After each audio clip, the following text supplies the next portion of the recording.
Hello Internet! In this video we're continuing to repair the Amiga 500 Plus that I got from Matt's office the other week and we saw in last week's video.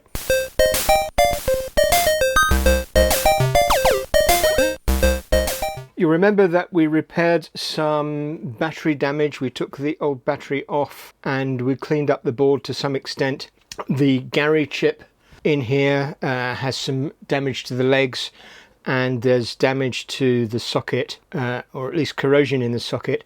There's also corrosion on this capacitor here, and although the board looks okay, it doesn't look like there's any damage that's gone through to the traces, and the solder joints look quite shiny. We're going to lift this socket and we're going to lift this chip and see what's underneath, because what lies beneath is the source of many problems, and if we don't lift it we won't know, and something could be lurking there that we don't deal with and bites us in the bum later on.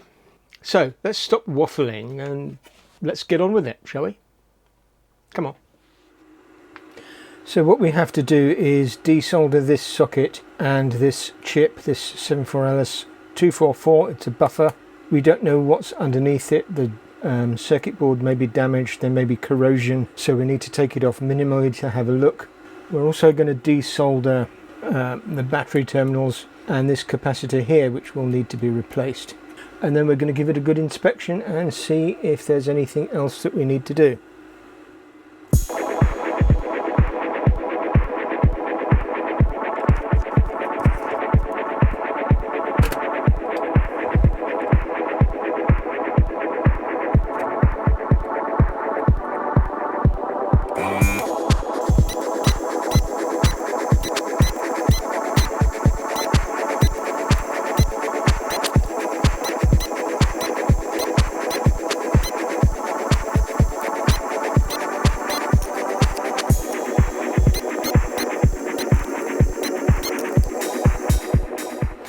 Okay, we'll desolder gun this one next, and then I'll apply some heat to the back of it and pull the chips out.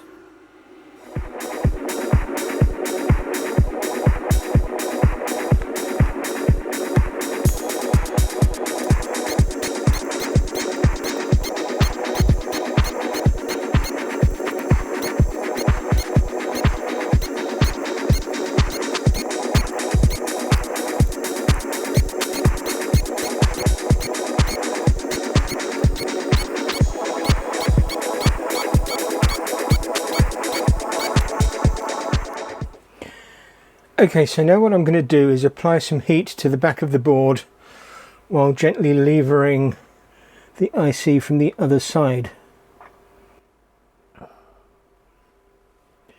That's the chip. Just let it get up to temperature.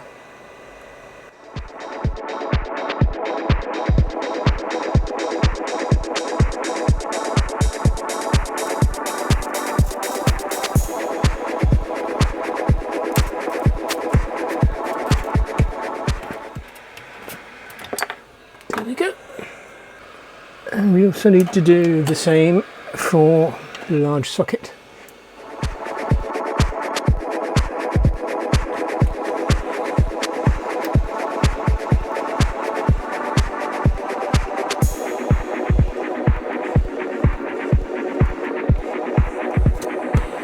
It's coming slowly but surely.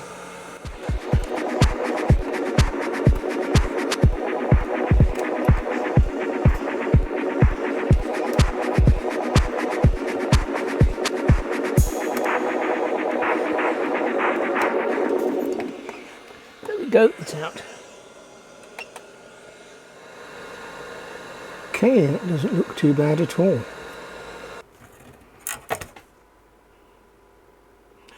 Right, I think that just needs a bit of cleaning up. Okay, I'm just looking at the socket. The socket seems pretty clean in the sense that there are no bits of traces that have come out. It's a couple of pins that came loose from the plastic, but that's okay. And again, that chip looks pretty clean. I think there's a hint of very slight tint of green, I think, to the legs, so that definitely needs a good clean, and the board needs a good clean, and we'll get to that.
So I've cleaned the board up and given it a good inspection. Now, this trace here underneath capacitor C12 was kind of grotty, and I thought it had possibly some corrosion underneath it. So I scraped away the solder mask and I've tinned over the bare copper. Before we put the new capacitor in, I'm going to cover that with some nail varnish. Then underneath the Gary chip, it does look fairly clean, but just to be on the safe side, I've unsoldered all the little vias, at least the ones that I could. These were on such thick ground planes, I just couldn't get the heat into it. But it looks to be in fairly good condition anyway, so I shall resolder those vias, and then we can put in a new socket. On this one, I think it does look fairly clean underneath. I'm going to take out that via and resolder it. That's the only thing I think that's left. And then this is a new capacitor we need to put in here. That's 10 nanofarads. These connections actually look okay. They're still pretty shiny. And this pad here that was attached to the battery terminal, it doesn't actually go anywhere on the top, but that was pretty much eaten through. I scraped it away and I just couldn't find any copper underneath it. Okay.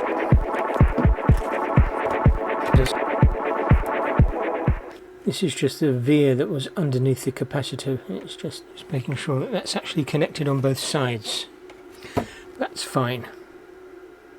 So now what I'll do, I've just got some clear nail varnish.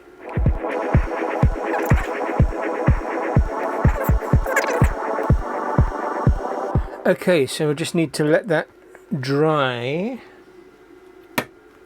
Whoops. And then we can start putting things back together. Right, while we're waiting for the nail polish to dry, we'll just have a little look at these chips and clean the legs. This has got some solder blobs on it, so it's going to need to go over with the soldering iron before we put it in. It's a 74LS244, which is a buffer. This is my chip leg straightener router. There we go, he's done. And let's have a look at the Gary. Now this one definitely had some corrosion on these legs.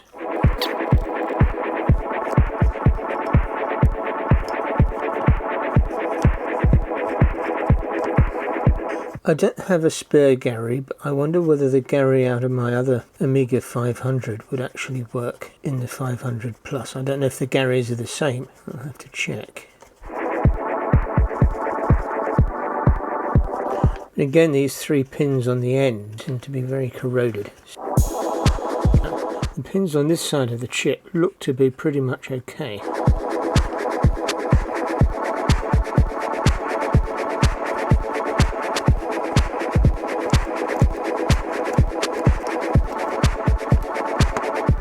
Okay, so pins 1 through 20 look to be good.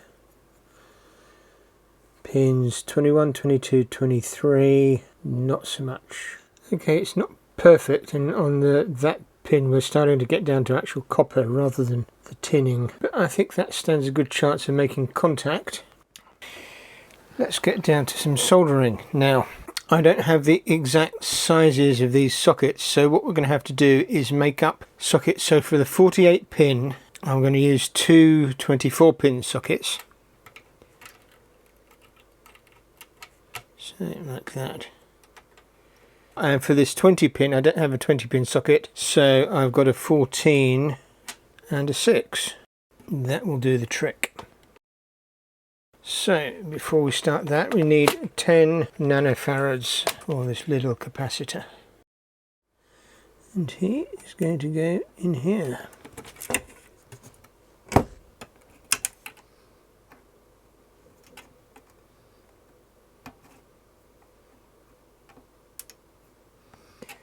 There and there.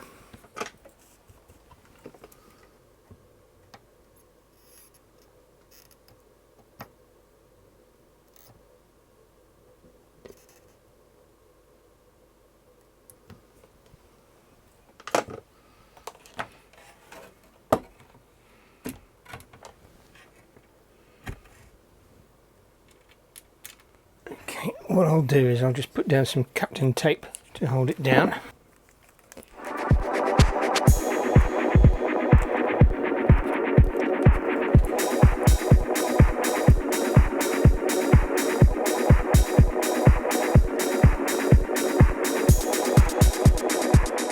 That is secured, so we can solder the rest of the legs.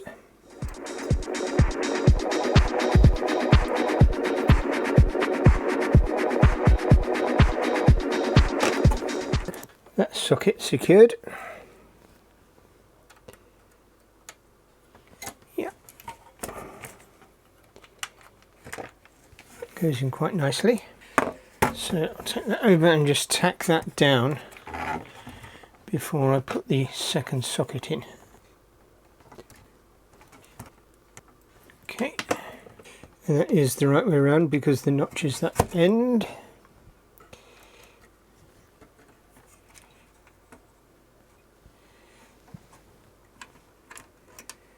And that is not the right way around.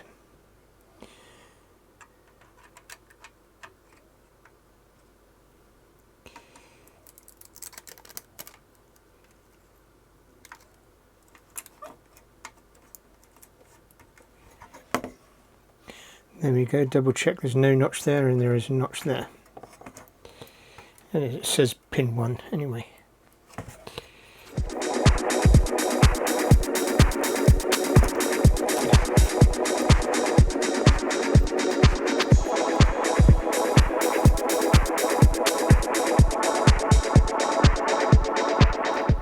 Okay, while I'm here I'll fill in these vias again.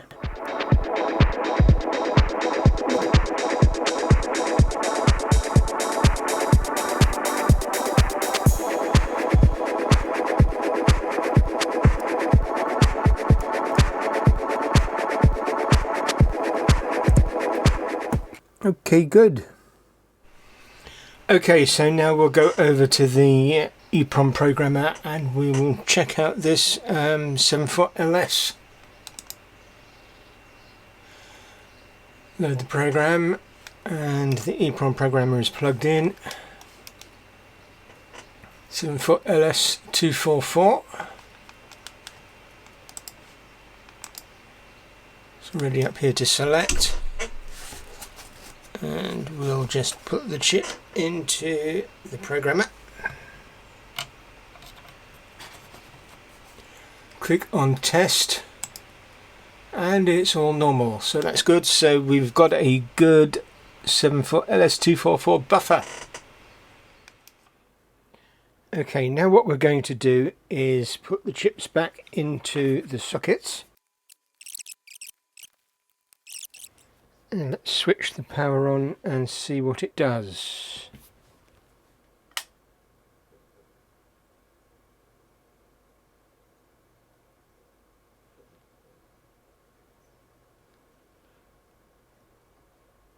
does nothing. Okay.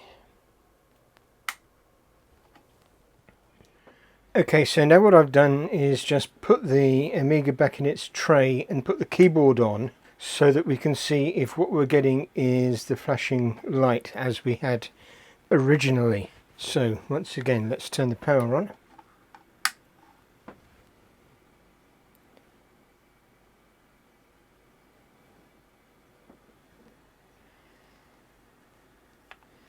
And yes, you can see the power light is flashing. 1, 2, 3, 4, 5, 6, 7, 8, 9, 10. Long. Okay, that is exactly the same as we had before.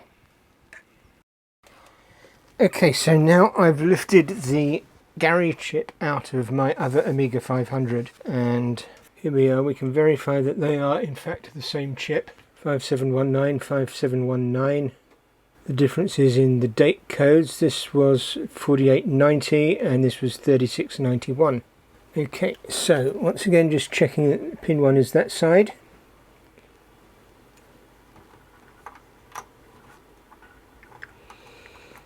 Now this Gary has come from a working Amiga.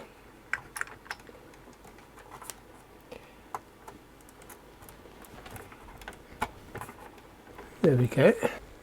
Power back in and switch it on.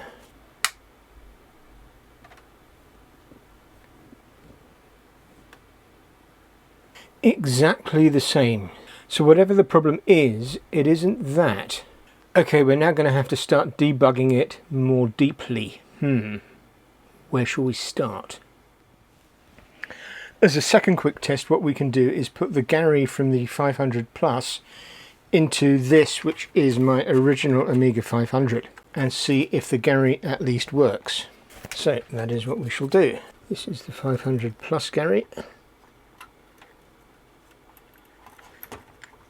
You can see there's still some discoloration on the legs there.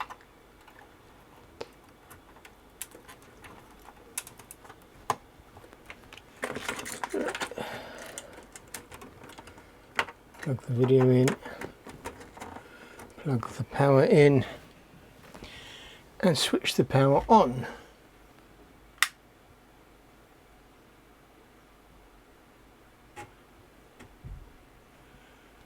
We have workbench screen, so the Gary actually does work. We know that. That's one thing we know. So what I've got here is a website called amigapcb.org, and this gives me a PCB layout map of the Amiga 500. Let's go back. You can actually set the model to anything A500, A600, A1200, 4000, 4000T, CD32. It doesn't have every revision, but it does have the one that we're interested in, and that is the A500 revision A, which is in fact an A500 Plus. Sorry, revision 8A. So we'll bring that back up.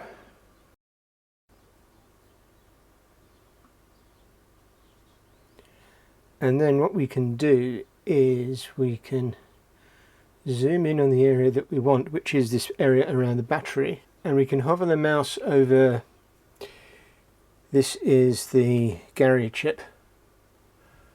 You can hover the mouse over one of the pins, let's say pin 1 here, and it will highlight everywhere that goes to on the circuit board, and we can then put our multimeter onto pin 1 and somewhere that it goes to over here, say.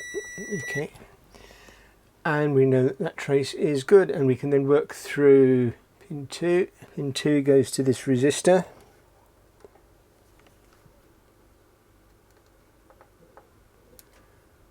Oh, now that's interesting.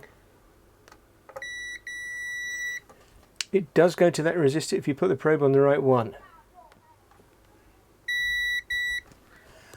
And there we go. And I'm going to work my way through the rest of this section of the board and see what we find. Okay, so the Gary checks out, which I was totally surprised by because tracks do look fairly clean. Now what I'm going to do is trace through the other end of these resistors, it's closest to the battery, and see that they go where they go.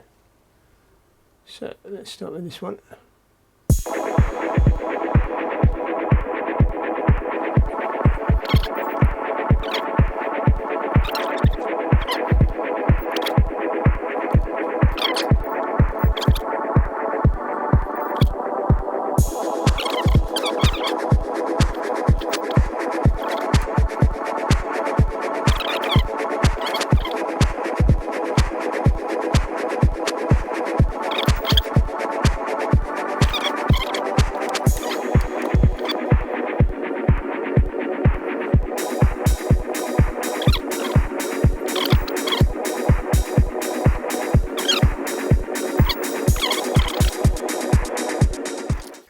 Okay, so we keep going. So now I've got the Amiga connected up. You can have another little look and see what it's doing.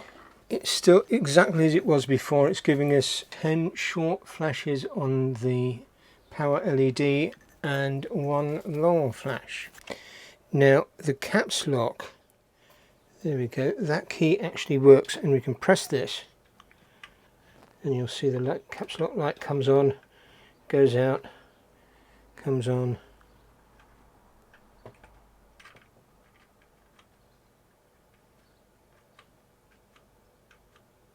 goes out, so that's fine. So whatever's causing the problem, it's not that. So what I'm going to do is some basic simple debugging around the processor and the memory and so on, and we'll see what we can see. I'm referring to the pinouts on the service manual, which I have on my laptop. So the first thing we want to look at is the clock, and the clock is on pin 15. So just attach that. 2, 3, 4, 5, 6, 7, 8.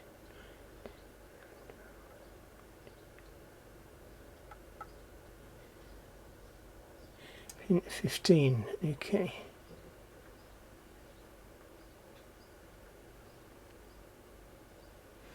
There's our clock.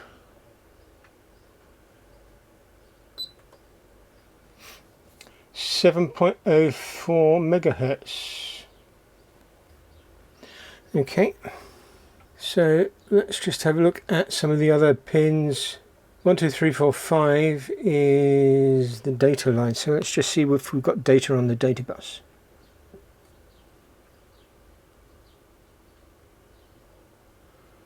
That looks like data on the data bus.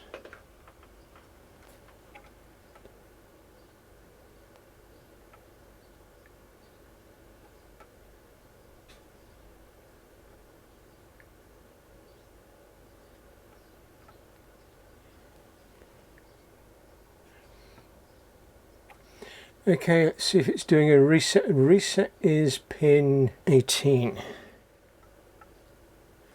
That is high, which is correct. Pin 17 is the halt line. That should also be high. Yeah, a bit noisy, but yeah. Okay, I'm going to switch it off and switch it on again, and we'll see what the reset line does. Okay, waited about half a second and then came high, so that looks correct. So I think the CPU is working. It's warm, it's not hot. The ROM is cold. Agnus is quite warm. Paula is quite warm. Gary is cold. CIA is warmish. Denise is quite warm.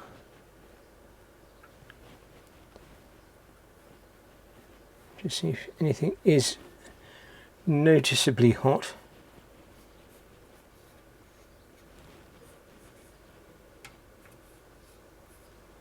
No.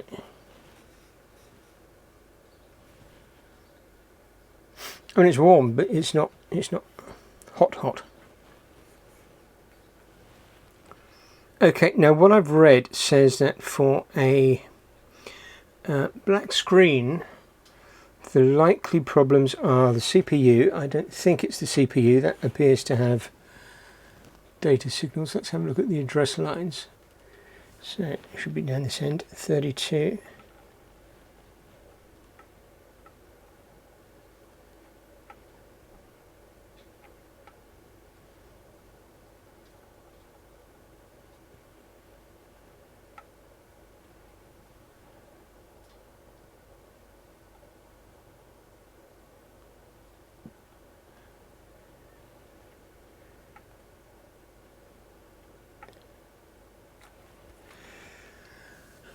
Okay, they're doing something which is encouraging.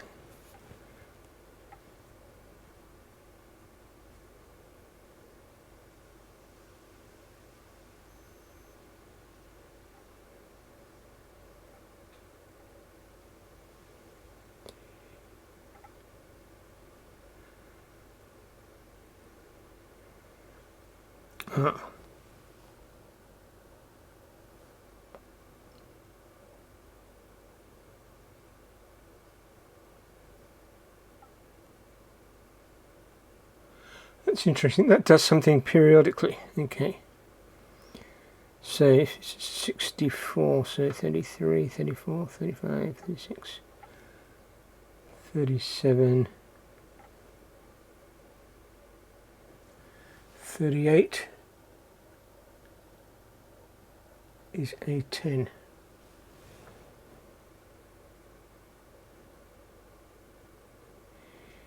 It's low for a long time and then it's up for it. Okay, so that may well be.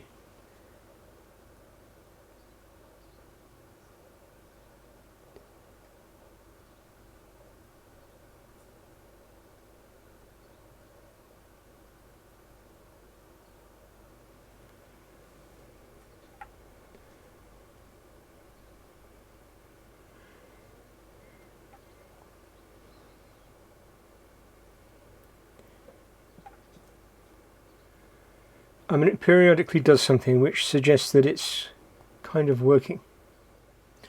Now, if it's the Agnus chip, we are pretty much stuffed because I don't have another one. The fat Agnus from a regular A500, because this is the 2 megabyte Agnus. The fat Agnus from the A500 will not work in this. So we have to replace it with like, and it's 8375. Which is the 2 megabyte Agnus, and these are like hen's teeth. They are phenomenally expensive. I had a look on eBay last night and they are, the cheapest one was 70 quid, 69.99, and there were others at up to 120. So if this is the problem, it ain't getting fixed. Sadly, but it could also be the ROM. If the ROM has failed, then that would possibly cause this black screen effect because it's not going to do anything. Now this is Kickstart 2.04. What I can do is pull the ROM out of my other A500, which is only a Kickstart 1.3, but hopefully it should actually at least do something. So that's what I'm going to do. Let's put the ROM from the A500 in here. Now the empty holes are at the top, which is exactly how it was when I took it out. Ah, bugger. I saw that immediately. I bent the pin. Straighten him out.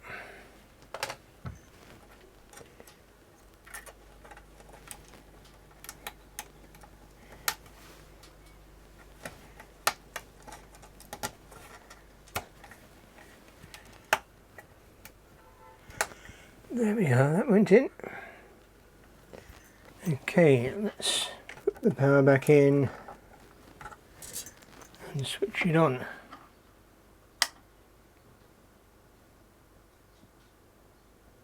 No, nothing. Okay, let's put the ROM into my A500 and see if that actually works. The ROM chip is in, let's give it a try.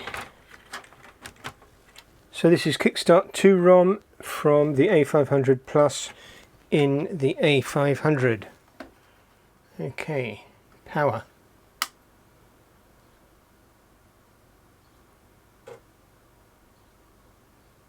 That is working. 2.0 ROMs, 37.175, and we can hear the disk drive clicking, so the ROM is fine. Okay. Now, according to this post from Lemon Amiga, which goes through the Amiga boot process and shows all the colours it does, there's a section on blinks of the power LED. And here it says, so 10 short and 1 long with a green screen. We don't have a green screen, we have a black screen. Indicates a faulty Agnus chip. Try clean and reinsert. So we can try cleaning it and reinserting it, but so this is actually different to what we're seeing, because we're seeing a black screen, and I've checked with the scope on the video output, and it's definitely, we've got sync pulses and we've got no actual signal. So what we're getting is a blank screen, and it really is a black screen. The keyboard caps lock LED does not blink, so I've done this, it turns off and on correctly.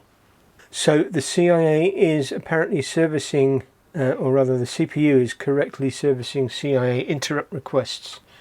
So that kind of gels with the CPU still actually working. But that does suggest that the problem is with the Agnus. Okay, I've got my chip puller outer. I've never tried doing one of these, so this is going to be interesting. Now, I believe this goes into the corners, these little slots here. Grips underneath the chip, and we should be able to gently lever it out. Now, some of these boards have holes underneath that you can push it through from the bottom, but this one doesn't.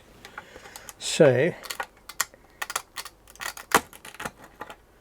there we go.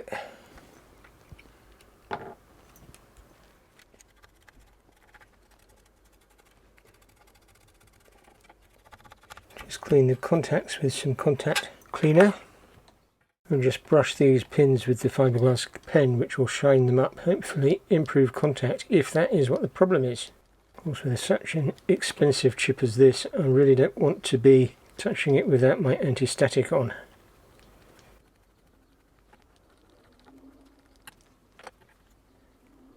What does that say? Philippines IM 335N06.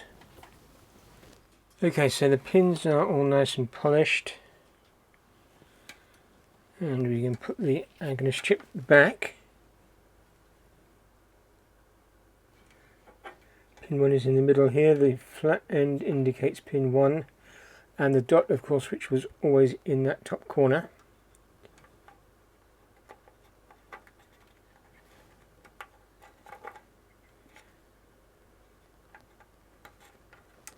So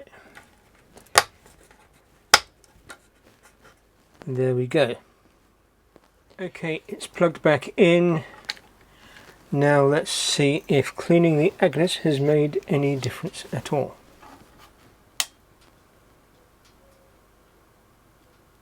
And no. The power light is still giving us our 10 flashes and 1 long flash.